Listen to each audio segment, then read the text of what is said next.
자, 지구 시스템 계속 이어가 보도록 하겠습니다. 자, 이번에는 수권에 대해서 한번 얘기를 한번 해볼 건데요. 자, 일단 수권이라고 하는 건 지구에 있는 물을 그냥 수권이라고 이제 부르는 겁니다. 근데 그 중에서 해수가 압도적으로 많죠. 자, 그리고 나머지가 이제 육수가 될 건데, 이 육수 중에는 빙지강 요 정도는 외워주시면 좋아요. 자, 그래서 빙하가 제일 많고요. 그 다음에 이제 지하수, 그 다음이 뭐 강, 호수 이런 물들인데, 사실 인간은 강이나 호수 같은 것들을 가장 많이 사용하기는 하죠. 그래서 요 정도까지 한 비율 정도는 한번 봐두시면 좋을 것 같고, 자, 그 다음에 이제 해수에 대해서 한번 얘기를 한번 해보도록 하겠습니다. 자, 이 혼합층, 수온 약층, 심해층 각각의 특징들을 좀 잘 기억을 하셔야 되는데요. 자, 얘 같은 경우에는 깊이를 바라본다라기보다는 그냥 내용을 이해를 하시고, 좀 이따가 깊이에 대한 얘기도 또 따로 할 거니까요. 이제 그때 한번 얘기를 한번 해보도록 하고요. 자, 먼저 혼합층이라고 하는 건 기본적으로 태양 복사 에너지가 맞닿는 곳이죠. 이 위에 물에 태양 복사 에너지가 들어오게 될 거니까 기본적으로 온도가 높습니다. 자, 그리고 이 친구는 바람에 의해서 섞이기 때문에 온도가 좀 일정한 경향을 띠게 돼요. 자, 그러니까 결국에 혼합층이 두께라고 하는 거는 기본적으로 바람의 영향을 받는다. 바람이 세면 혼합층이 두껍고요. 바람이 약하면 혼합층도 얇게 만들어진다 정도 보시면 됩니다. 자, 그 다음에 이제 수온약층이라고 하는 게 있는데, 이 수온약층이라고 하는 거 우리가 방금 전 영상에서 기권에서도 얘기를 했는데요. 자, 이 수온 약층 보시면 위로 올라갈수록 온도가 높죠. 그럼 온도가 높은 친구는 위로 가고 온도가 낮은 친구는 아래로 갈 건데, 지금 딱 그 상태니까 어때요? 안정한 층이라는 겁니다. 그럼 얘는 기본적으로 안정한 층이기 때문에 물이 연직 운동이 굉장히 활발하지 않게 되는 거고요.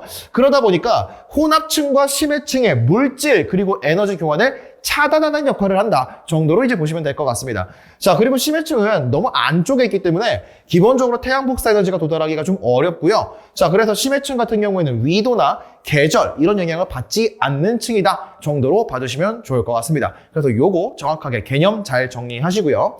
자, 그 다음에 시험에서 이제 요 내용을 좀 많이 볼 건데요. 자, 저위도, 중위도, 고위도가 있습니다. 자, 보시면요. 저희가 이제 지구예요.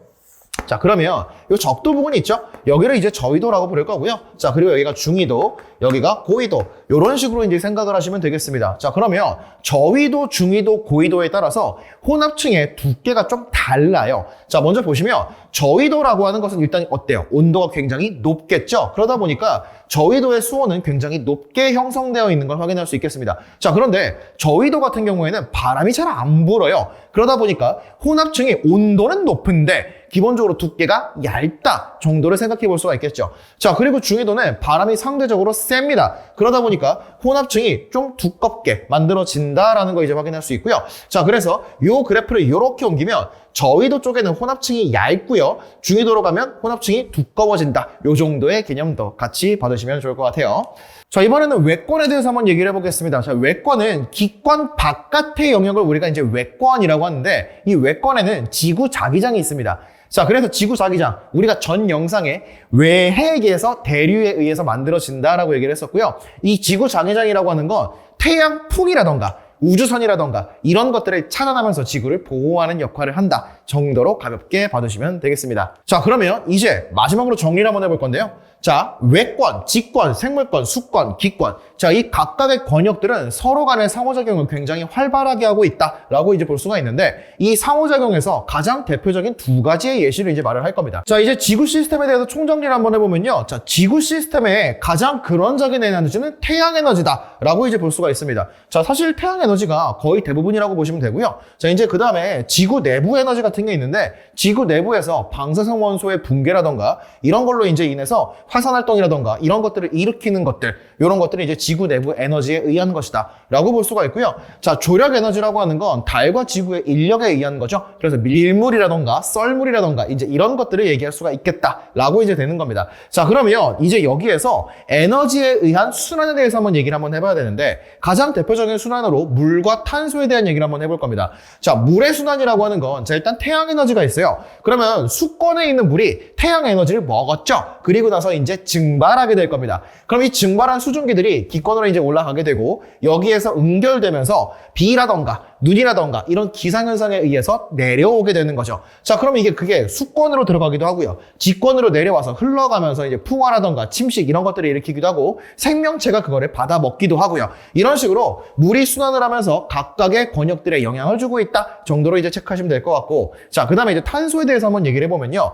자, 여기서 제일 중요한 포인트가 뭐냐면, 자, 탄소는 직권에 가장 많이 있다라는 거. 요거 되게 시험에 잘 물어보니까 꼭 알고 계셔야 됩니다.